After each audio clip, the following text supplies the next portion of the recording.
Hello everyone, जैसे कि हम लोग आपको टाइम टू टाइम पर ये इन्फॉर्मेशन देते रहते हैं कि देखो भाई, बीएड में बहुत सारी चीज़ों में चेंजेस आने वाले हैं। आने वाले दिन में बहुत सारी चीज़ों में चेंजेस देखने को मिल सकता है, खास करके कॉलेजेस को लेकर के जो एफिलिएशन की बात हम बार बार करते रहते हैं। और आप सब जानते हो कि एफिलिएशन अगर किसी कॉलेज का एनसीटी से, यूजीसी से खत्म कर दिया जाता है तो उसके बाद उस कॉलेज से आपको बीएड करना, डीएलएड करना बेकार हो जाएगा। वो पूरा सर्टिफिकेट का आपका कोई मायने नहीं रहेगा। ये सब आपको बताया गया है हमारे चैनल के माध्यम से। हम लोग टाइम टू टाइम पे आपको इन्फॉर्मेशन देते रहते हैं। आज जो हम आपको बताने वाले हैं वो भी आप लोगों के लिए काफ़ी इम्पोर्टेंट है कि किस तरह से अब बहुत सारे बीएड कॉलेजेस इन फ्यूचर बंद होने वाले हैं। देखो, ये इन्फॉर्मेशन अभी हमारे देने का मकसद बस इतना है। यूपी में यूपी बीएड एंट्रेंस होने वाला है, बिहार का है, तो अब क्या है कि बच्चे एंट्रेंस पास करके एडमिशन लेने जाएंगे। तो इस समय में ही सतर्क रहना, केयरफुल रहना बहुत जरूरी है। और जो लोग ऑलरेडी बीएड कर रहे हैं उनको भी ये जानना बहुत जरूरी है कि उनके कॉलेजेस कितने टाइम तक चलने वाले हैं। तो चलिए स्टार्ट करते हैं। इसमें जो जो इन्फॉर्मेशन दी जाएगी कृपया करके, या आप लोगों के लिए, देखो इस वाले वीडियोस का हमारा मकसद बस अवेयरनेस फैलाना है कि आपको बीएड के बारे में इंफॉर्मेशन रहे कि क्या क्या चीजें अभी चल रही है। तो इस वीडियो को लास्ट तक और समझ करके देखना, सारी चीजों को समझने की कोशिश करना। चलिए स्टार्ट करते हैं। उससे पहले फ्रेंड्स, चैनल पर पहली बार विजिट करें तो चैनल को सब्सक्राइब कर लेना, बेल आइकन को हिट कर देना। यहाँ पर आपको बीएड से क्लासेस इंफॉर्मेशन, आप लोग को वैकेंसी के बारे में इंफॉर्मेशन, प्राइवेट गवर्नमेंट हर तरह की टीचिंग वैकेंसी के बारे में इंफॉर्मेशन, और साथ साथ में जो है नोट्स, ये सभी चीजें हमारे चैनल पर प्रोवाइड की जाती हैं। आप हमारे ऐप से, कैटलिस्ट सोनी ऐप से जुड़ सकते हो, वहां पर भी आपको इस तरह के इंफॉर्मेशन एंड क्लासेस, नोट्स सभी चीजें दी जाती हैं। चलिए, आज का मेन हमारा मकसद ये सब करना नहीं है। हमारा मेन मकसद है आपको बताना कि एक्चुअली में अभी बीएड में क्या चल रहा है। भाई देखो, मैं आपको बता दूं कि एनसीटी जो है ना, बहुत सारे डिसीजन अब ले रही है, ठीक है।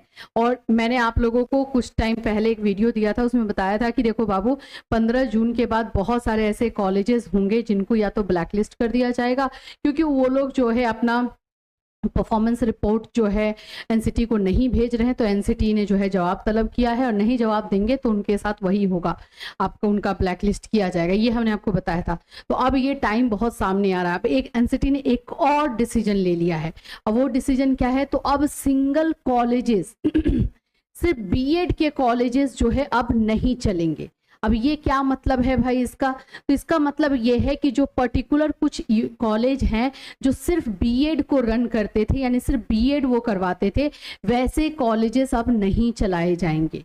और ये नहीं है कि कल को ये बंद हो रहा है। इसके लिए जो है इंस्टीट्यूशन को, यानी कॉलेज वाले को 2030 का टाइम दिया गया है कि 2030 तक आप लोग जो है अपने, अगर सिर्फ आप बीएड का क्लास चलाते हो, सिर्फ बीएड का कोर्स करवाते हो, तो उसको आप मल्टी डिसिप्लिनरी में, यानी कि और भी सारे सब्जेक्ट जैसे ग्रेजुएशन हो गया आपका, या फिर मास्टर हुआ, कुछ ऐसे भी कोर्सेस आपको करवाने पड़ेंगे, तभी आप रन कर पाओगे। नहीं तो ऐसे कॉलेजेस के साथ आपको मर्ज करना पड़ेगा, मिलना पड़ेगा। तो ये इंफॉर्मेशन एनसीटी ने, बहुत इंपॉर्टेंट इंफॉर्मेशन है। आप सोचोगे मैम ये तो हमारे लिए है ही नहीं, ये तो भाई कॉलेज वालों के लिए। देखो बाबू, जिस कॉलेज से आप कर रहे हो बीएड से, वो सिर्फ और सिर्फ बीएड करवाता है, तो कल को जाके वो कॉलेज बंद होने वाला है। अगर उसने मल्टी डिसिप्लिनरी में नहीं गया, या और भी सब्जेक्ट, हर कॉलेज नहीं कर पाएगा ये, एक्चुअली में हर कॉलेज ये नहीं कर पाएगा। तो उस समय वो कॉलेज को बंद करना पड़ेगा, और कोई दूसरा रास्ता नहीं, या फिर दूसरे किसी कॉलेज के साथ उसको मर्ज किया जाएगा, वो उसके साथ मर्ज हो जाएगा। समझे? तो अभी बीएड को लेकर ना एनसीटी बहुत स्ट्रिक्ट डिसीजन ले रही है, बहुत स्ट्रिक्ट डिसीजन है। एक तो ये इंफॉर्मेशन हो गई जो कि देखा जाए तो कॉलेज वालों के लिए है, लेकिन इम्पैक्ट आप ही लोगों पर आएगा और किसी पर नहीं आएगा। दूसरा जो इन्फॉर्मेशन यहाँ पर एनसीटी जो डिसीजन ले रही है वो है कि कॉलेजेस को ब्लैकलिस्ट करने का। और रीजन भी है, आप भी देख रहे हो कि बहुत सारे ऐसे कॉलेज हैं जो अपनी मनमानी कर रहे हैं, चाहे फीस से हो जाए या फिर बच्चों को मार्क्स देने में हो जाए, अपनी मनमानी कर रहे हैं। तो ये सभी का रिपोर्ट जो है एनसीटी को तो जा नहीं रहा है, उन अप्रेजल रिपोर्ट इन लोगों को हर बीएड कॉलेजेस को जो है साल में एनसीटी को भेजना पड़ता है। कुछ ऐसे कॉलेजेस हैं कितने सालों से जो है अप्रेजल रिपोर्ट नहीं भेजे हुए हैं, तो उन सभी पर खतरा है। और वो सब 15 जून के बाद तो क्लियर करेगी एनसीटी की कितने को ब्लैकलिस्ट करिए। जो लोग जवाब दे देंगे कि हाँ हम इस समय सबमिट कर देंगे या फिर ये है, तो वो तो बचेंगे, जो नहीं कर पाएंगे वो खतरे में आएंगे। इसीलिए जो भी बच्चे बीएड एंट्रेंस का एग्जाम दे रहे हैं या देने वाले हैं, चाहे यूपी से हो या बिहार से हो, हमारा या फिर कहीं और किसी और स्टेट से हो, हमारा मेन मकसद है कि भाई आंख कान खोल करके एडमिशन लीजिए। और अगर आप ऑलरेडी पहले बीएड कर रहे हो, आप किसी कॉलेज से बीएड कर रहे हो, तो जा करके चेक करो कि वो बीएड कॉलेज एनसीटी और यूजीसी से एफिलिएटेड है या नहीं। और चेक कैसे करना है, तो एनसीटी के साइट पर जाके चेक करना है। इसको लेकर बहुत सारे वीडियोस हमने अपने चैनल पर डाला हुआ है, आप वहां से देख सकते हो। अब आप बोलोगे कि मैम हम आप तो हमेशा ये वीडियो ऐसे वीडियो देते रहते हैं। इसलिए हम लोग देते रहते हैं क्योंकि कोई भी न्यूज़ आया, आपके दिमाग से स्किप किया, आपको नहीं पता चला, आपको नहीं दिया गया और फिर गलती करोगे ना, तो पैसा कोई ये नहीं है, ठीक है, पैसा तो है इम्पॉर्टेंट, लेकिन पैसे से ज़्यादा जो चीज़ें बर्बाद होती हैं वो है आपका करियर, आपका टाइम, आपका वो 2 साल, आपका 1 साल और वो उतना मेहनत, वो सब बर्बाद हो जाता है। वो ज़्यादा इंपॉर्टेंट है ना। फिर से आपको बीएड या फिर डीएलएड कहीं से करना पड़ेगा, तो वो मेंटल ट्रॉमा से ना गुजरो आप, इसलिए ये सारी इंफॉर्मेशन आपको दी जाती है। थोड़ा सा मैं बता देती हूँ उस न्यूज़ में क्या है। देखिए, बहुविषयक संस्थानों को ही मिलेगी मान्यता, सिंपल बता दिया गया है। और ये खबर जो है बिहार से है, लेकिन ये इम्प्लीमेंट हर जगह पे होगा, ठीक है। मल्टी डिसिप्लिनरी कॉलेजेस ही मान्य होंगे एनसीटी से, और ये 2030 तक होगा। अभी खतरा नहीं है, अभी इन लोगों को टाइम दिया गया है ताकि ये लोग अपना काम कर सके। 2030 से है। अब बीएड की पढ़ाई केवल बहुविषयक कॉलेजों में ही होगा। इस संबंध में राष्ट्रीय शिक्षक शिक्षा परिषद एनसीटी ने सभी राज्यों को पत्र लिखकर दिशा निर्देश जारी किया है। एनसीटी ने राष्ट्रीय शिक्षा नीति एनईपी 2020 के तहत राज्यों को पहले एकल तकनीकी शिक्षा संस्थानों को बहुविषयक उच्च शिक्षा संस्थानों में बदलने के निर्देश जारी कर दिए हैं।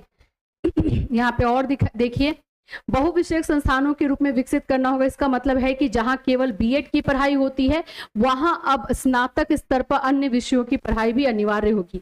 बिहार में एकल बीएड कॉलेज की संख्या 337 है। मतलब सिर्फ और सिर्फ अगर हम बिहार की बात करें तो 337 सिर्फ बीएड करवाने वाला कॉलेज है। अब मनमानी तो वो लोग करते ही हैं, आपको भी पता है, प्राइवेट कॉलेज को लेकर ही बात हो रही है। तो अब उन लोगों पे ये खतरा है और उन लोगों को टाइम दिया गया है, ठीक है। और बाकी सारा इसमें और कुछ नहीं है। 2030 तक ये सारी चीजें चलने वाली है जो मैंने आपको बताया। आप लोगों का काम है कि भाई अपने कॉलेज को, जो भी जिस भी कॉलेज से बीएड कर रहे हो, उसको एनसीटी के साइट पर, एनसीटी का वेबसाइट निकालो और वहां पर जाकर के चेक करो कि वो एफिलिएटेड है या नहीं। ये सारा प्रोसेस आप कर लोगे, आपके लिए सही है। और जो लोग बीएड एंट्रेंस कर रहे हैं, एग्जाम देने वाले हैं, दे रहे हैं, उन लोगों के लिए भी है। देखो, हम लोग खुद भी आप लोगों का एडमिशन करवाते हैं बीएड में, तो हम लोग खुद सतर्क रहते हैं, गलती हो जाए जिसका खामियाजा हमारे स्टूडेंट को भुगतना हो। तो हमें इतना इन्फॉर्मेशन होने के बावजूद भी हम सारे डॉक्यूमेंट्स को बारीकी से चेक करते हैं, एक एक चीज को पर्सनली चेक करते हैं 2 बार 3 बार कि हाँ कुछ मिस्टेक नहीं होना चाहिए। नहीं तो देखो, अपने ऊपर होता है तो कोई भी बर्दाश्त कर ले, लेकिन आपकी वजह से दूसरों को अगर कोई नुकसान हो तो वो बहुत डेंजरस होता है। तो वो हम लोग इसलिए करते हैं, और इसीलिए हम आपको भी बता रहे हैं कि आजकल फ्रॉड इस मामले में बहुत ज़्यादा हो रहा है, तो थोड़ा सतर्क रहिएगा। बीएड का एडमिशन है तो वो अगर आप हमारे थ्रू भी आओगे तो हम लोग सिर्फ यूपी में करवा पाते हैं अभी, क्योंकि जहां से हम पूरी तरीके से जुड़े हुए हैं, कनेक्टेड हैं, जिनका हम डॉक्यूमेंट्स वेरीफाई कर पाते हैं, जहां पे हम जा पाते हैं, बस हम वही कॉलेज दे पाते हैं। और बाकी आप बोलोगे तो उसके बारे में कुछ खास इन्फॉर्मेशन हमें है नहीं, आपको अपने लेवल से उसको चेक करना पड़ेगा, ठीक है। तो यही सारी इन्फॉर्मेशन है जो आप लोगों के लिए बताने के लिए हम लोग आए थे। आई होप ये वीडियो आप लोग के लिए यूजफुल हो। अगर इससे कोई भी एक बच्चा इस फ्रॉडगिरी में आने से बच सकता है तो ये वीडियो सक्सेसफुल है, और आपको इन्फॉर्मेशन मिल जाती है, तो आप अपने दूसरे फ्रेंड्स के पास जो भी लोग बीएड करें उनको जरूर शेयर कर देना। फिर मिलूंगी, till then take care everyone.